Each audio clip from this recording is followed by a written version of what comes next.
c'est-à-dire quelqu'un qui marche dans la droiture, alors un faux juif, c'est celui-là qui, bien qu'étant descendant d'Abraham, se conduit d'une manière qui ne plaît pas à Dieu.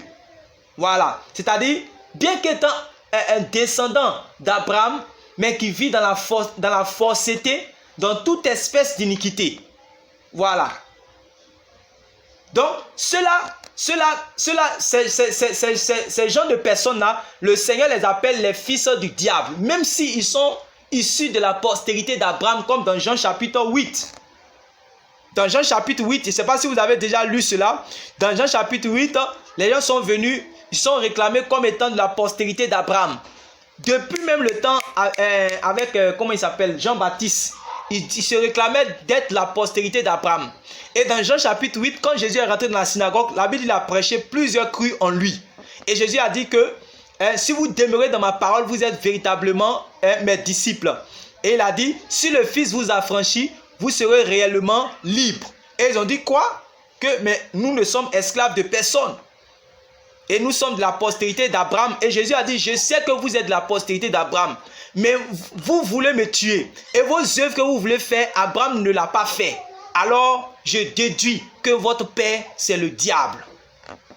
Vous voyez? Donc, par rapport à l'œuvre que nous commettons, les œuvres que nous commettons, nous allons endosser réellement une paternité. Ça veut dire que quelqu'un qui dit que oui, je suis enfant de Dieu, je suis enfant de Dieu, mais qui ne marche pas comme Christ a marché, alors, même s'il confesse cela de sa bouche que je suis enfant de Dieu, il est enfant du diable.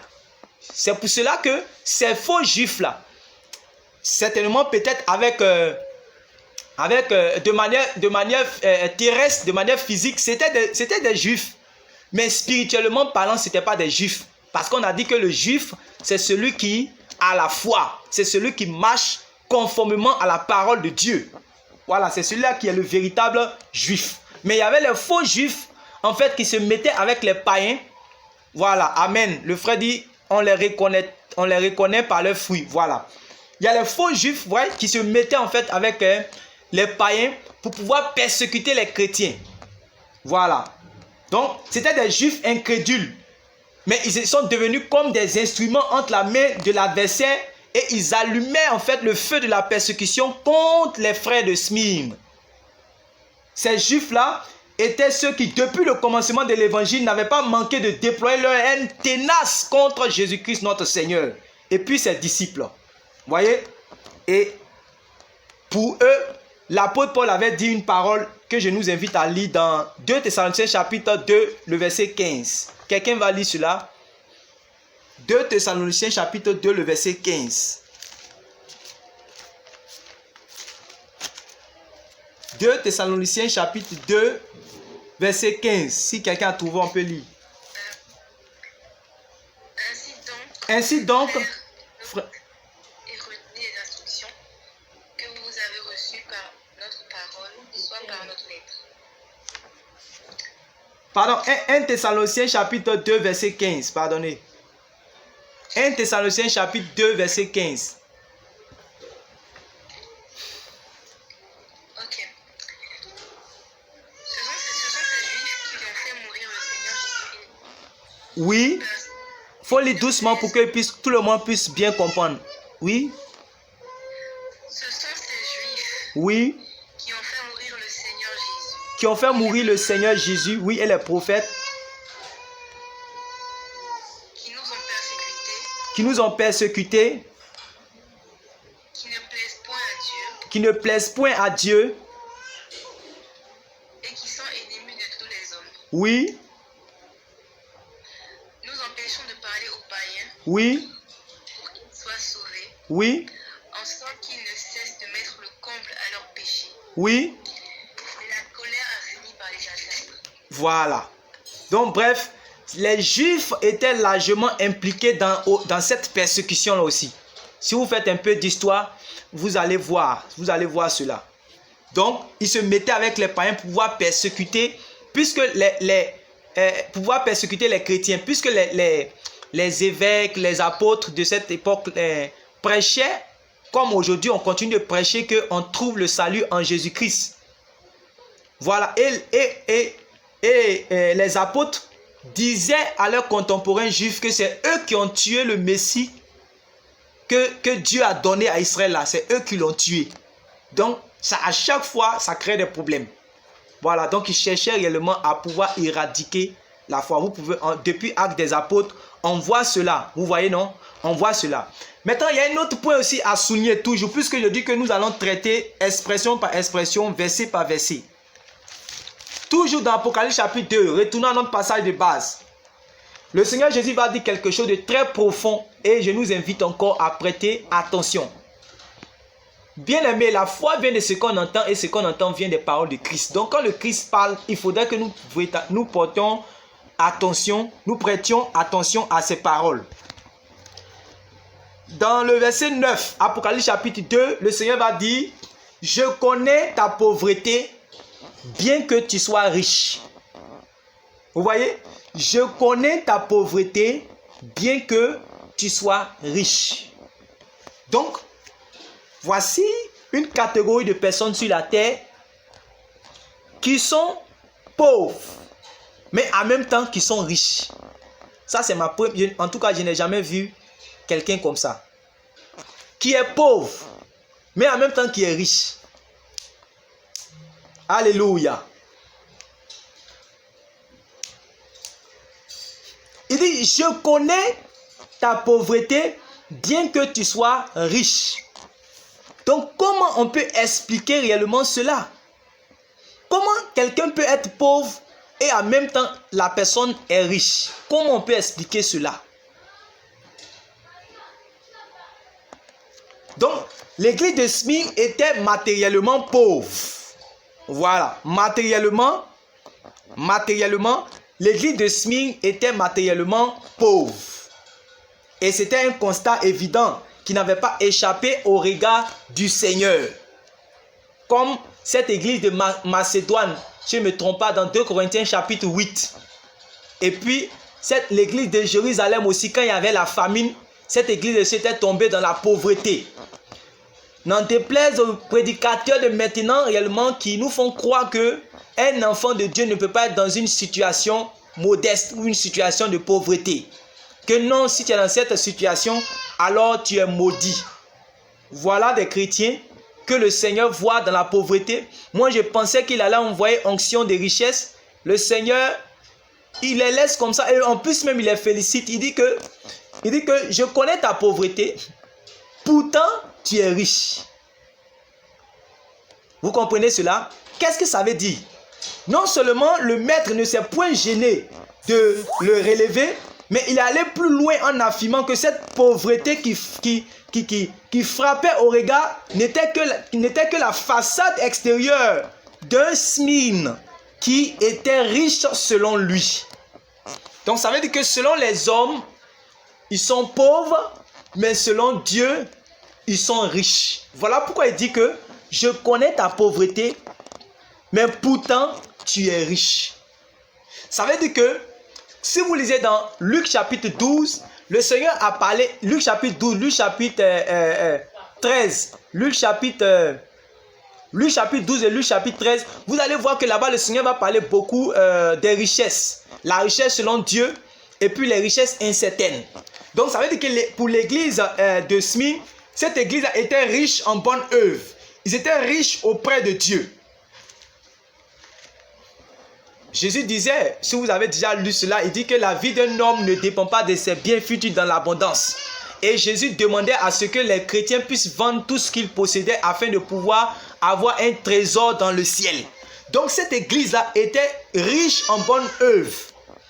Cette église-là mettait en pratique la parole du Seigneur et puis se dépouillait pour les gens. Cette église-là cherchait à être riche dans le royaume de Dieu. Et c'est cette mentalité-là aujourd'hui qui doit toujours nous animer. Être riche auprès de Dieu. Voilà pourquoi même étant même dans la pauvreté matérielle, Jésus dit qu'ils sont riches. Mais le contraire est une tragédie. Le contraire est une tragédie. Demandez à l'église de Laodicée, vous allez voir. Cette église-là se disait elle-même qu'elle était riche. Matériellement, elle était riche. Le Seigneur dit que tu dis que tu es riche. et tu ne sais pas que même tu es pauvre.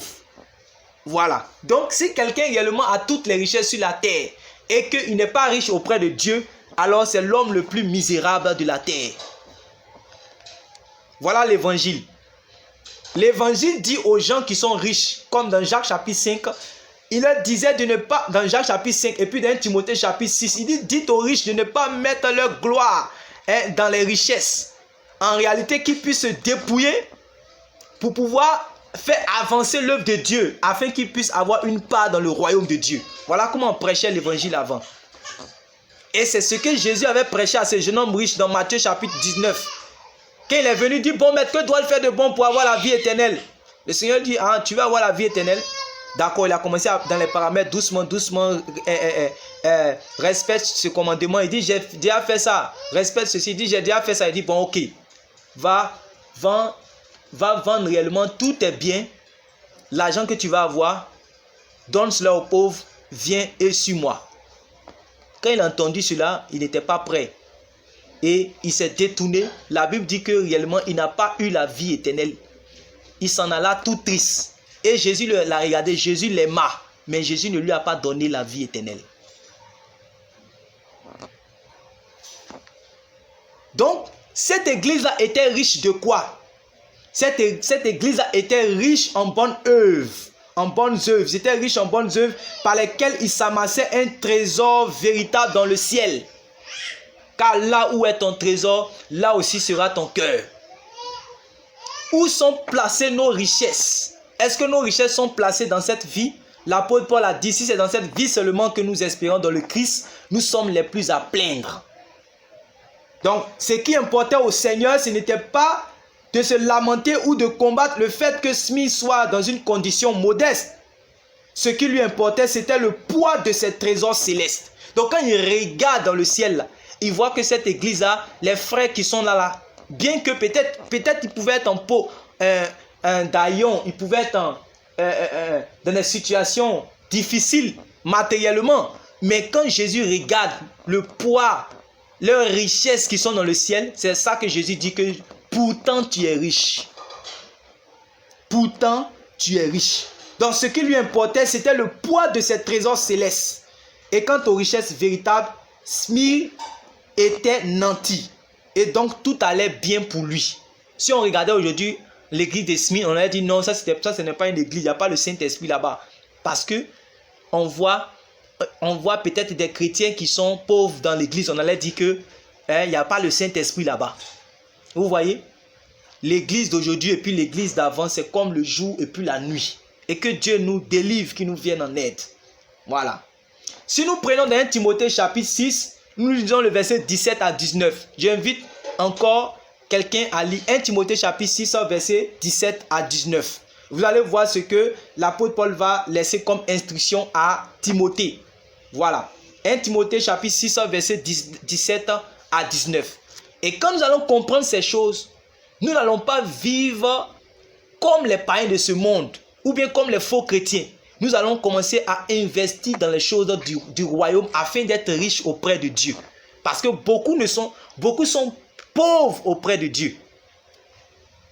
Oui, vas-y.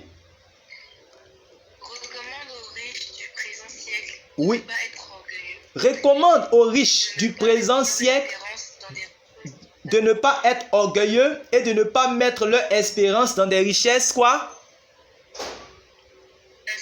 Il faut souligner cela, les richesses incertaines. Oui. Mais de la mettre en Dieu. Mais de la mettre en Dieu. Il nous donne avec abondance. Oui. Toutes choses pour que nous en jouissions. Oui. Recommande-leur de faire du bien. Recommande-leur de faire du bien. D'être riche en bonnes œuvres. Vous voyez, non? Recommande-leur de faire du bien, d'être riche en bonnes œuvres. Et c'est comme ça que cette église a été. Cette église était riche en bonnes œuvres. Oui. D'avoir de la libéralité. De la générosité. Et de s'amasser ainsi pour l'avenir un trésor placé sur un fondement solide. Alléluia. Et de s'amasser ainsi pour l'avenir. Vous voyez, non? Et de s'amasser ainsi pour l'avenir un trésor placé sur un fondement solide. Voilà les richesses certaines, les véritables richesses. C'est ça que, c'est-à-dire quand quelqu'un est riche auprès de Dieu, c'est ça on dit que c'est ça la véritable richesse. Donc nous devons travailler pour être riches auprès de Dieu. C'est ça la véritable foi. Oui. Afin de saisir la vie véritable. Soulignez ça encore. Vous voyez où ils ont situé la vie, non? Afin de saisir la vie véritable. Même chose que Jésus a dit au jeune homme dans Matthieu chapitre 19. L'évangile est trop simple. Donc en vérité, je vous le dis mes frères et sœurs, tant que notre intelligence n'a pas été renouvelée, pour que nous puissions comprendre et tirer les conséquences du fait que nous sommes étrangers et voyageurs sur la terre, il y a certains paragraphes du Nouveau Testament qui vont rester encore comme des paraboles obscures et puis insensées pour nous. C'est pour cela qu'ils sont en train de parler de ça. On se dit lui-même, il est quitté où est? C'est quel évangile il est venu nous prêcher aujourd'hui? Vous voyez? Si on n'a pas eu cette sagesse-là pour comprendre les choses de Dieu, il y a beaucoup de versets qui vont rester toujours obscurs. C'est comme s'il y aura toujours un voile devant nous. Vous voyez? Donc, cette Smyrne était martyrisée et c'est bien pour cela que le Seigneur s'est présenté à lui comme étant le ressuscité et la résurrection. Aussi, il a fini à son égard en promettant à quiconque va sortir vainqueur réellement avec même son sang. Il a dit ceci dans le verset 11 qu'on va lire. Le verset 11, on peut lire le verset 11. Pour toi, homme de Dieu. Non, Apocalypse chapitre 2, verset 11.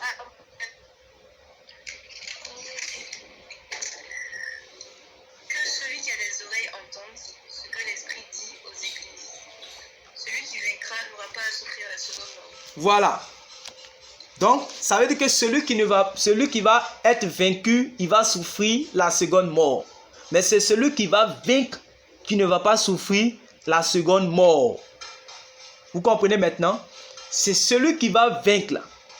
Celui qui va vaincre, il ne va pas souffrir la seconde mort. Mais c'est celui qui sera vaincu va souffrir la seconde mort.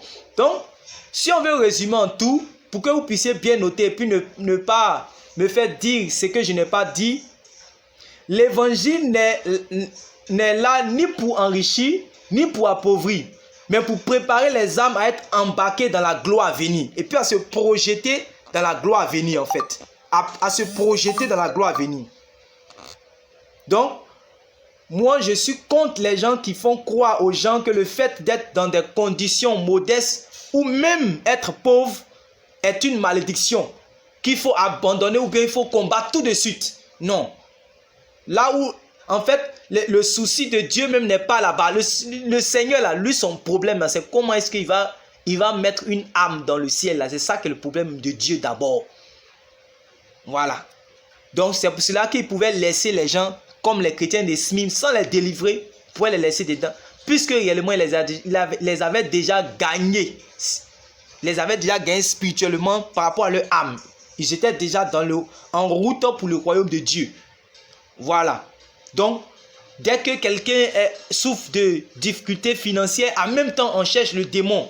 On dit non qu'il y a un démon de pauvreté qui te poursuit.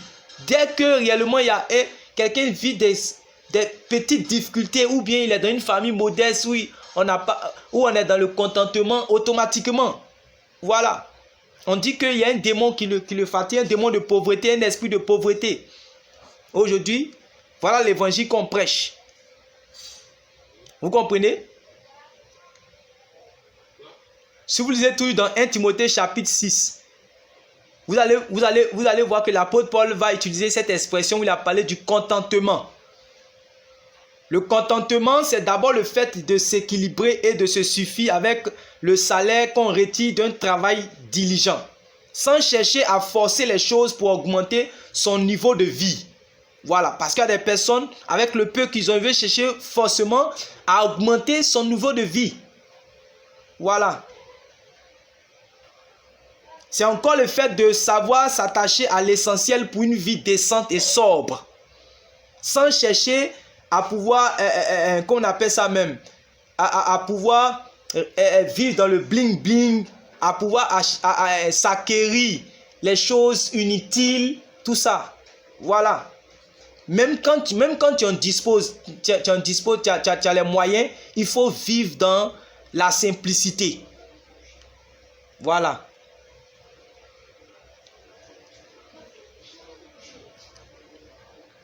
Donc, après tout ce qu'on vient de voir, tout le monde ne va pas souffrir le martyre physique. Tout le monde ne va pas souffrir le martyre physique. Voilà. C'est des choses que Dieu peut permettre à d'autres et ne pas permettre à d'autres. Voilà. Tout le monde ne va pas souffrir le martyre. Tout le monde ne va pas forcément suivre le Christ sous les coups d'une persécution acharnée. Seulement, tout le monde doit se charger de sa croix et mourir à lui-même. Voilà. En se laissant briser par elle. Chacun de nous va porter sa croix d'une manière, en tout cas à sa manière. Donc le chrétien qui est condamné aux travaux forcés en Corée du Nord n'est pas plus chrétien que le frère qui mange son gaba à table avec ses enfants en Afrique ici. Voilà.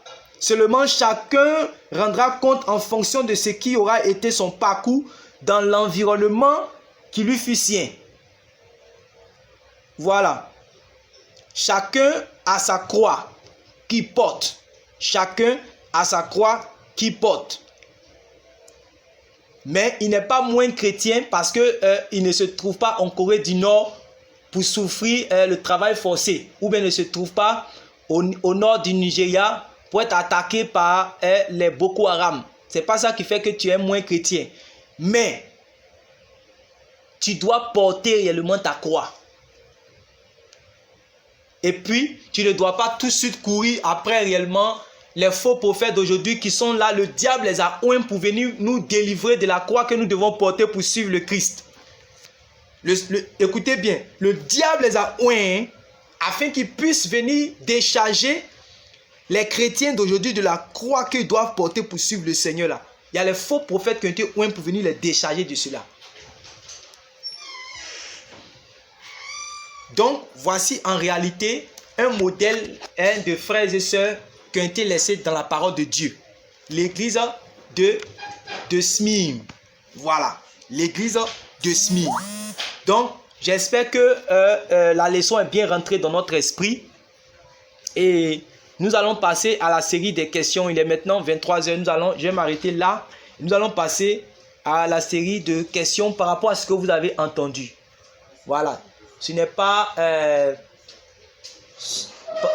que, voilà, si tu as compris, après tout ce qu'on a dit, si tu as compris, gloire à Dieu. Voilà, tu n'es pas forcé à poser une question. Mais si tu as une question réellement en rapport avec tout ce qu'on vient de voir aujourd'hui, qui peut te permettre de pouvoir comprendre encore plus, il n'y a pas de souci, tu peux poser la question.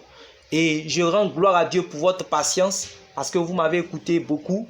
Et je prie que ces paroles-là puissent être plantées dans vos cœurs pour que dans n'importe quelle difficulté, vous ne puissiez pas abdiquer, vous ne puissiez pas abandonner le Seigneur. Votre foi soit encore ferme jusqu'à l'avènement de notre Seigneur Jésus. Voilà, et que le Seigneur vous bénisse. Que le Seigneur vous bénisse. Je suis maintenant disposé à vous écouter par rapport aux questions. Que Dieu vous bénisse.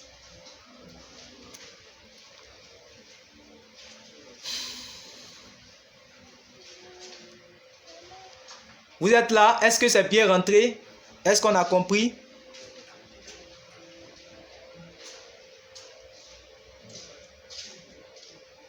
Amen, amen, la sœur Aurélia. La sœur Aurélia, Dieu l'a compris. S'il y a d'autres questions, s'il y a des frères qui ont compris, qui n'ont pas compris. Amen, le frère Régis dit, il a compris, gloire à Dieu.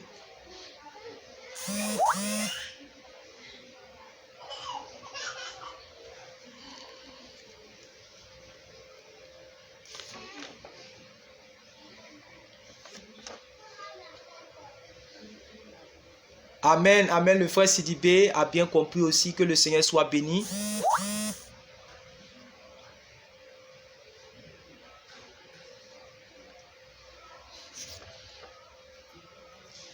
Amen, amen. En tout cas, que le Seigneur soit béni. J'espère que même, je vous conseille aussi quand même d'aller essayer de réécouter aussi. Voilà, essayez de réécouter aussi pour que ça puisse bien rester dans votre esprit. Voilà. Par rapport à la couronne de vie, tout ce qu'on a vu. Voilà, par rapport aux souffrances. Voilà. Donc aujourd'hui, on vient de comprendre que la vie chrétienne inclut les souffrances pour Christ. Voilà. La vie chrétienne inclut les souffrances pour Christ. Nous ne devons pas croire au Jésus de Satan qui cherche à venir nous délivrer de notre croix. Voilà, que nous devons porter pour suivre le Seigneur Jésus. Non, non, non, non. Si le chemin est étroit, il y a une croix qui est donnée à tout le monde. Je répète, sur le chemin étroit qui mène à la vie, il y a une croix que le Seigneur partage à tout le monde. Chacun réellement à sa mesure, chacun a son poids. Mais réellement, il faut que tu puisses porter cette croix-là. Tu ne dois pas fuir cette croix-là. Voilà. Et chacun de nous doit obéir à la parole. Le prix de cela, c'est ça qui est la croix. Voilà. Donc, je suis disposé. S'il n'y a pas de questions, alors nous allons prier et nous allons nous séparer.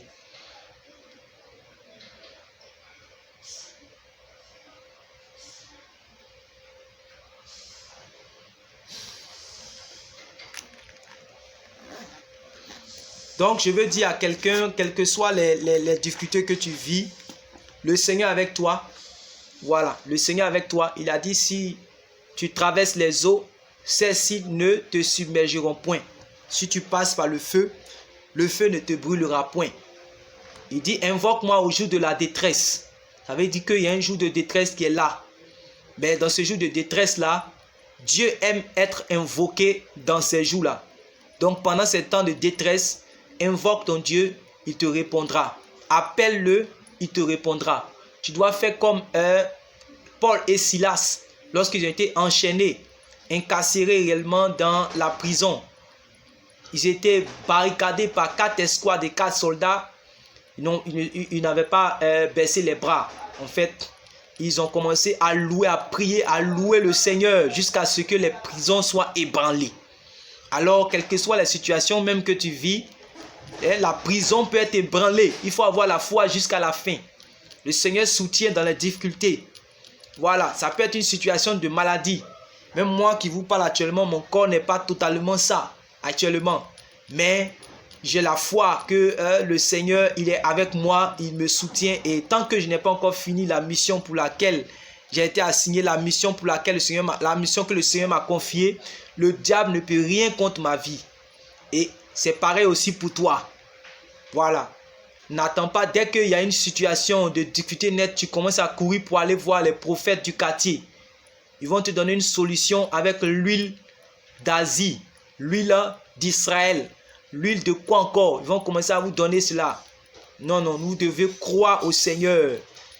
Voilà, vous devez croire au Seigneur. Vous devez avoir confiance en lui. Il est capable de guérir, il est capable même de ressusciter. Voilà. Aussi, vous devez partager aussi vos biens avec ceux qui n'en ont pas. Un jour, par la grâce de Dieu, nous allons travailler sur comment financer l'œuvre de Dieu et comment aussi manifester la libéralité. Parce que la parole de Dieu a dit que celui qui sème pour sa chair va récolter la corruption. Il va récolter la corruption, en fait. Mais celui qui sème pour l'esprit, il va récolter la vie éternelle. En réalité, ne laissez pas les Lazare mourir de faim autour de vous. Ne laissez pas les Lazare mourir de faim autour de vous. Que Dieu ouvre vos yeux pour que vous puissiez voir vos frères en Christ qui sont dans les difficultés pour leur venir en aide. Des serviteurs de Dieu authentiques pour pouvoir financer, pouvoir soutenir leur ministère. leur mission que le Seigneur les a confiée. Comprenez? Vous ne devez pas s'aimer parce qu'il y a des gens aujourd'hui qui ne vivent que pour eux, pour leur famille, c'est-à-dire les pauvres, ça ne leur dit rien, les veuves, ça ne leur dit rien, les gens qui sont dans les difficultés, ça ne leur dit rien. Voilà, eux, ils ne vivent que pour eux seuls. C'est eux-là qui s'aiment pour la chair et ils vont récolter réellement la corruption. Ils vont perdre leurs âmes parce qu'ils sont cupides et avares. Il faut être riche en bonne œuvre, mes bien-aimés frères et sœurs. Il faut être riche en bonne œuvre, comme Tabitha. Tabitha réellement qui s'occupait des veuves. Acceptons réellement de pouvoir nous dépouiller de nos biens. Ça aussi, ça fait partie de la sanctification. L'église n'aime pas qu'on parle de cela. Donc, cette église de Smyrne là, ils s'étaient dépouillés comme les chrétiens de Macédoine. Dans 2 Corinthiens chapitre 8. Et voilà pourquoi, même quand ils n'avaient rien spirituellement, ils étaient riches auprès de Dieu. Et en tout cas, avant que tu ne quittes cette terre-là, il faut que tu sois riche auprès de Dieu au nom du Seigneur Jésus. Avant que tu ne quittes cette terre, il faut que tu aies un poids de richesse, éternelle dans le royaume de Dieu. Voilà.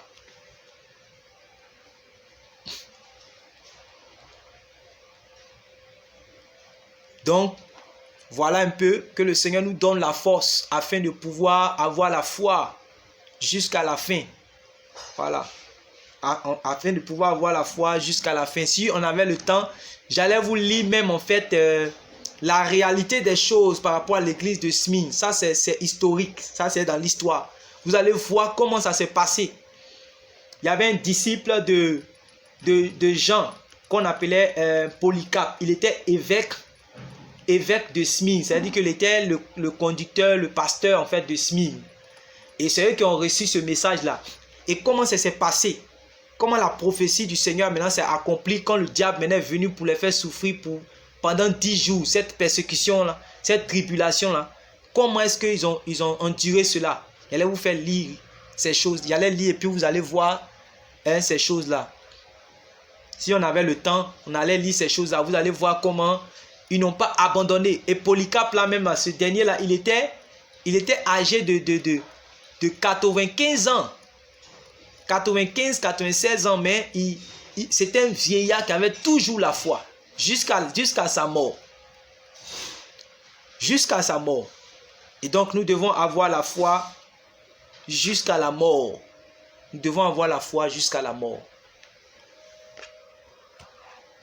Seigneur, je veux te rendre grâce et je veux bénir ton nom pour la vie de tes enfants. Merci pour la patience que tu nous as accordée chacun afin de pouvoir persévérer dans l'enseignement. Oui, comme il est écrit dans Actes chapitre 2, que les disciples persévéraient dans l'enseignement des apôtres. Merci pour le temps que tu as accordé à tes enfants de pouvoir, Seigneur mon Dieu, écouter ta parole. C'est une chose d'écouter ta parole et c'est une autre chose de la mettre en pratique. La bénédiction se trouve dans la mise en pratique de ta parole. Je t'en prie, ô Dieu de gloire, quel que soit le lieu où nous nous trouvons, quelles que soient les situations dans les situations que nous vivons et les circonstances dans lesquelles nous sommes, Seigneur, donne-nous d'honorer ta parole en la mettant en pratique au nom de Jésus. Seigneur, conduis-nous sur le sentier de la droiture. Écarte nos pas de tout mauvais chemin. Et Seigneur mon Dieu, conduis-nous dans ta parole. Affermis nos pas, Seigneur mon Dieu, dans les Écritures. Donne-nous de trouver la vie en elles au nom de Jésus. Détourne-nous de tout mauvais chemin, Seigneur, nous te prions. Et donne-nous la foi afin que nous puissions triompher de ce monde. Quelles que soient les persécutions, Seigneur, qui adviennent. Quelles que soient les tribulations qui arrivent, le vent de la persécution qui va souffler, les vagues qui vont se liguer, Seigneur mon Dieu, sur ton peuple, nous te prions de nous donner la foi afin que nous ne puissions point abdiquer, nous ne puissions point apostasier, car nous ne sommes pas de ceux qui se retirent pour se perdre. Jésus, je prie que tu accordes la foi. Une foi, Seigneur mon Dieu, inébranlable. Une foi qui résiste du commencement jusqu'à la fin. Une foi qui, ô Dieu de gloire, est une foi de Shadrach, Meshach et Abednego, qui ont refusé de se prosterner devant cette statue de Nebuchadnezzar et qui sont passés dans le feu, Seigneur. Ils ont dit, nous savons que notre Dieu viendra nous délivrer. Et même s'il ne nous délivre pas, nous ne pouvons jamais renoncer à lui. Nous ne pouvons jamais nous prosterner devant cette statue. Et alors, ils ont été jetés dans cette fournaise, cette fois chauffée, sans jamais apostasier. Seigneur, je prie que tu accordes la foi. Une foi inébranlable. Une foi qui résiste à toutes sortes de tentations, Seigneur. Une foi, Seigneur mon Dieu, qui triomphe dans toutes sortes, Seigneur, de tentations au nom de Jésus. Augmente la foi de tes enfants. N'es-tu pas le consommateur de notre foi et celui qui l'amène à la perfection? Nous te prions, ô Dieu de gloire, toi le chef de notre foi, d'augmenter notre foi au nom de Jésus-Christ de Nazareth, afin que nous ne faiblissions point. Et s'il y a une personne qui est faible au milieu de nous, je prie, ô Dieu de gloire, que tu accordes la force, la puissance, la puissance, la puissance, la puissance, car tu ordonnes que nous soyons puissants. Tu donnes le zèle, tu donnes, Seigneur, le zèle, tu donnes, Seigneur mon Dieu, le zèle à ta fille, le zèle à ton fils, au nom de Jésus-Christ. Que tu nous accordes, Seigneur mon Dieu, d'être dévoués pour ton nom, dévoués pour ta cause, de travailler dans le royaume de Dieu avec abnégation, détermination, jusqu'à la mort, sans jamais faiblir au nom de Jésus. Viens nous soutenir. Viens réveiller, Seigneur, la foi de tes enfants. Viens relever tous ceux-là qui sont tombés au nom de Jésus. Et donne-nous de travailler, Seigneur mon Dieu, mon roi. De travailler pendant qu'il fait jour, car la nuit vient où personne ne peut le faire. Merci pour ta grâce. Merci pour ton assistance pendant ce moment. Je prie que, Seigneur, tu puisses guérir toute personne, Seigneur, qui souffre de maladie. Au nom de Jésus. Que tu puisses délivrer toute personne qui a besoin de ton intervention. Que tu puisses opérer, Seigneur, le miracle au milieu de nous. Et qu'il y ait des témoignages pour la gloire de ton nom. Merci pour ta grâce que tu permets ce soir. Au nom de Jésus-Christ. Amen. Amen. Amen. Alors, soyez abondamment bénis. Et j'espère que tout est rentré dans l'ordre. Vous avez bien entendu tout ce que vous avez écouté. D'accord, frère, tu peux dire quelque chose?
Amen, amen.